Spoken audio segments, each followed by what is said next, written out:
Hello అండి, welcome to my channel. ఈరోజు పచ్చి సావడాలు కర్రీ అయితే చేస్తున్నానండి. నాకు ఎండు సావడాలు తెలుసులే కానీ పచ్చి అయితే తెలియదండి. అదే తాటాకు చేపలు అంటాం కదా, అవేనండి ఇవి. అయితే ఈరోజు దీని కర్రీ ప్రిపరేషన్ చేద్దాం. ఒక ఉల్లిపాయ వచ్చేసి పేస్ట్ చేసుకున్నాను.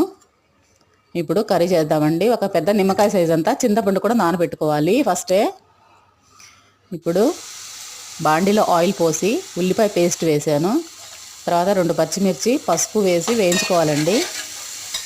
ఇందులోనే కొంచెం అల్లం వెల్లుల్లి పేస్ట్ కూడా వేసుకొని పచ్చివాసన పోయే వరకు వేపుకోవాలండి. ఉప్పు వేస్తే ఏంటంటే తొందరగా వేగుతుంది, అందుకని ఫస్ట్ ఉప్పు కూడా వేసుకోవాలి.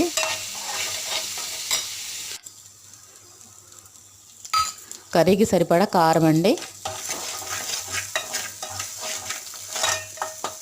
ఇవన్నీ వేగిన తర్వాత ఇప్పుడు మనము చేపలు అయితే వేసుకుందామండి. పచ్చి సావడాలు ప్లస్ తాటాకు చేపలు 2 అంటారు.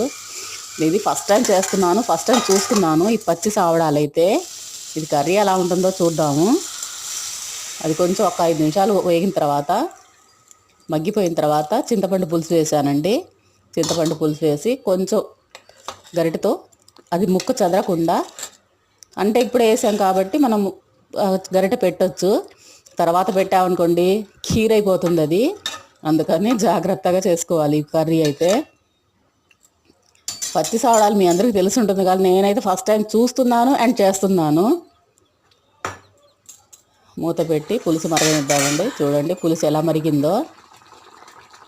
ఇప్పుడు కొంచెం జీరా పౌడర్,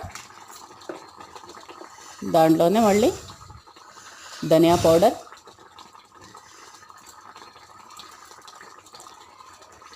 వేసి ఒక 5 నిమిషాల తర్వాత కొత్తిమీర ఉంటే వేసుకోవచ్చండి. ఒక 5 నిమిషాల నుంచి దింపేస్తే కర్రీ అయితే రెడీ అయిపోయింది. కాకపోతే ఈ కర్రీ నాకు నచ్చలేదు. ఈ వీడియో కానీ నచ్చినట్లయితే ప్లీజ్ లైక్ చేయండి, షేర్ చేయండి, సబ్స్క్రైబ్ చేసుకోండి.